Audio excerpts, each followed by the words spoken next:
Oignon se bengami le quoi profession na RDC art ezate. Ndeti to ki biente. Olobi nini?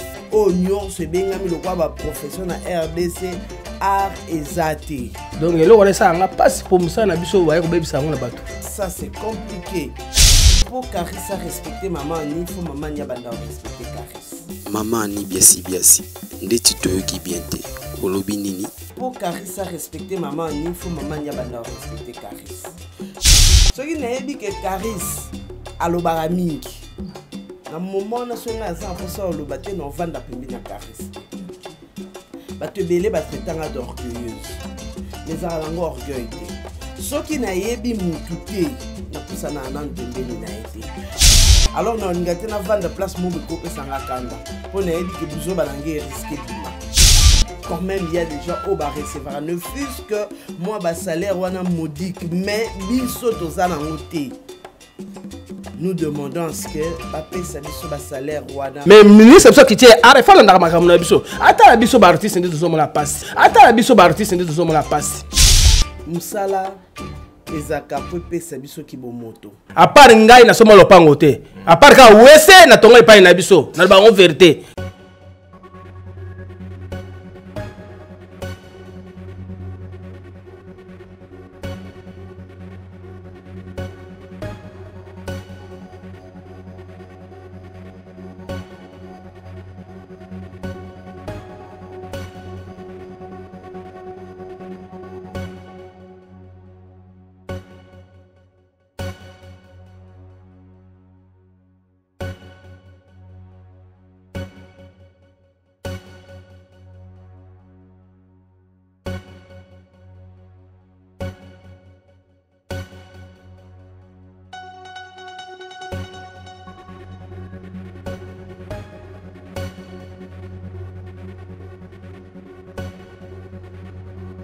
Pona kobanda ya liboso tokoyeba mama ni azanani asalaka nini pe pona nini.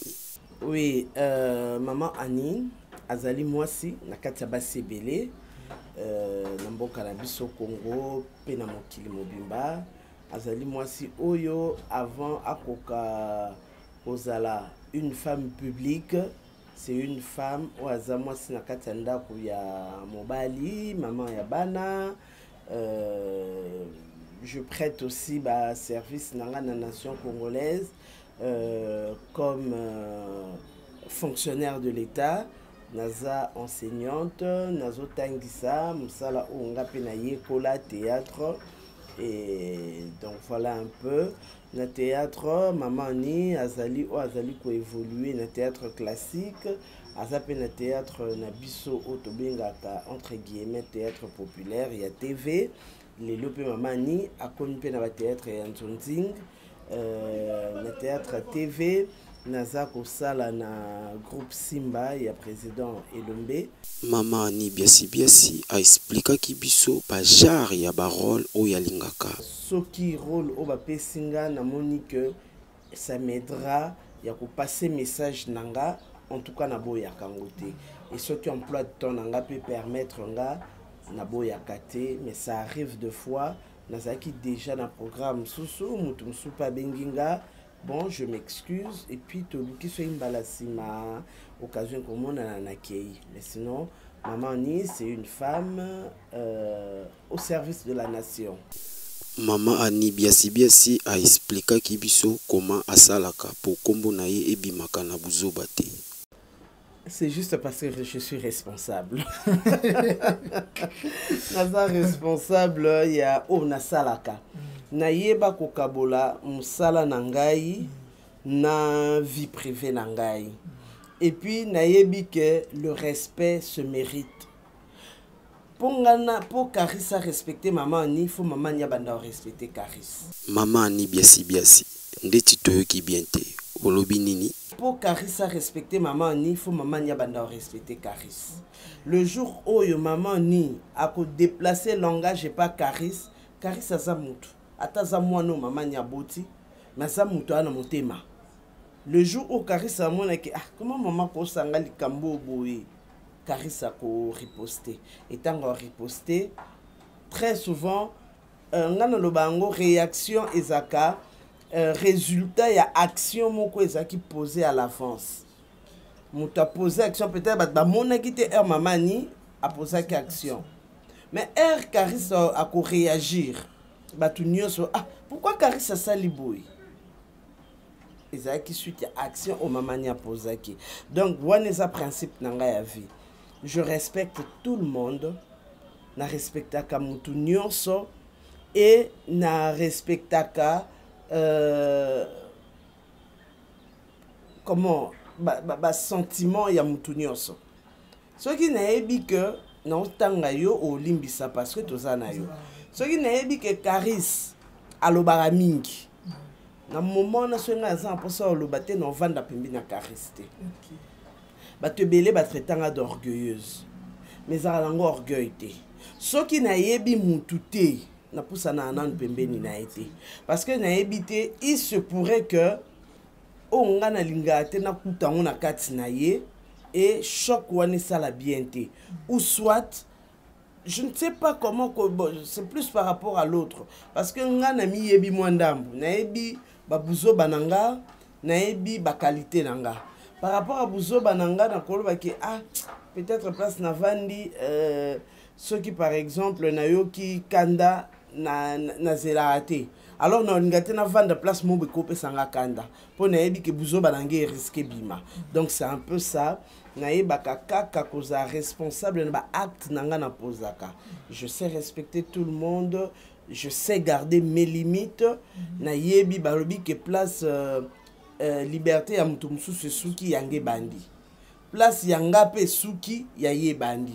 Donc si je sais que Caris doit être libre, je dois savoir qu'à un certain moment, moi, je ne dois pas abuser de la liberté à Caris. Mais respect, maman, ni biasi, tolik toeba. Et l'eau nini bozo senga, passé la bino na théâtre congolaise. La première chose, otozo senga, peto senga kapé, tout ba représentant na biso entre autres papa Masumu, président Elombe, président Bodo, pour qui nous avons beaucoup de respect et auto pesa ba on ba voix na biso pa ba lobela biso. Entre autres auto sengaka ezali ba pesa biso na nos statuts na biso en tant que professionnel parce que nous savons que na nomenclature il y a ba profession na RDC na liste si je peux le dire il y a ba oignon se bengami le quoi ba profession na RDC art ezate ndeti to ki bienté olobi nini oignon se bengami le quoi ba profession na RDC art ezate. Donc ça c'est compliqué. Tant que Makambokotik à la Ndengwana, ça veut dire que nous n'aurons jamais un statut juridique, un statut officiel. Il y a des fonctionnaires de l'État congolais. Donc c'est ça. Tolobaka, bango pe balobaka balimbate à chaque fois Toyoka pe ba compte rendu.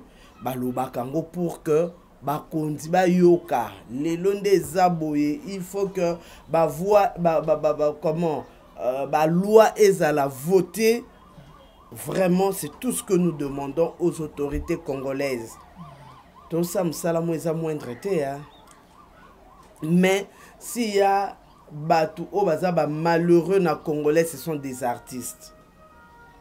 Déjà, nous ne gagnons pas grand-chose. Il faut beaucoup travailler. C'est vrai, nous savons qu'au Congo, il n'y a pas des gens qui vivent entièrement et bas salaire na bango.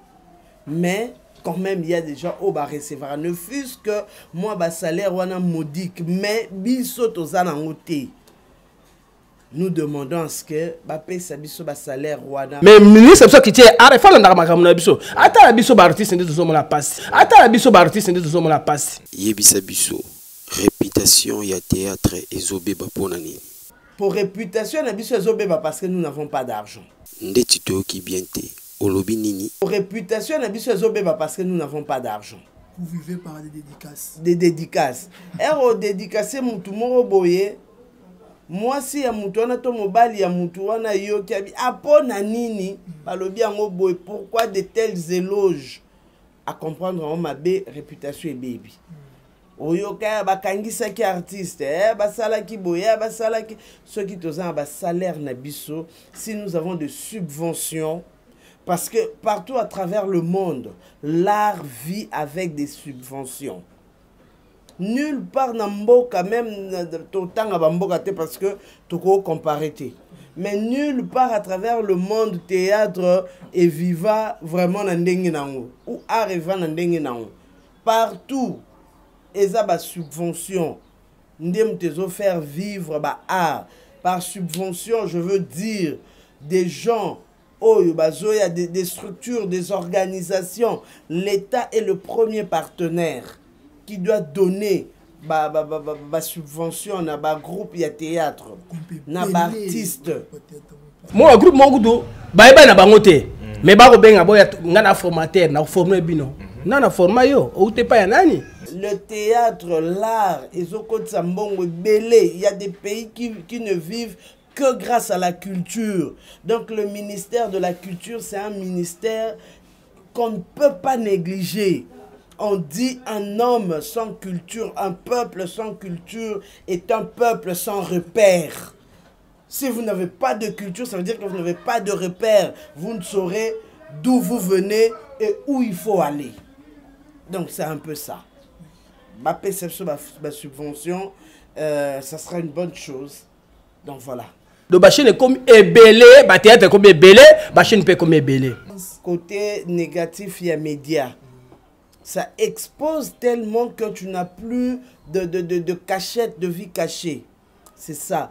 Mais ce que je peux dire, naba ndekonanga, ba maman, bana, ezali kaka que musala ezaka po pesa biso ki bomoto. À part ngai na soma lopango te. À part ka wese na tonga epai na biso, na ba on vérité.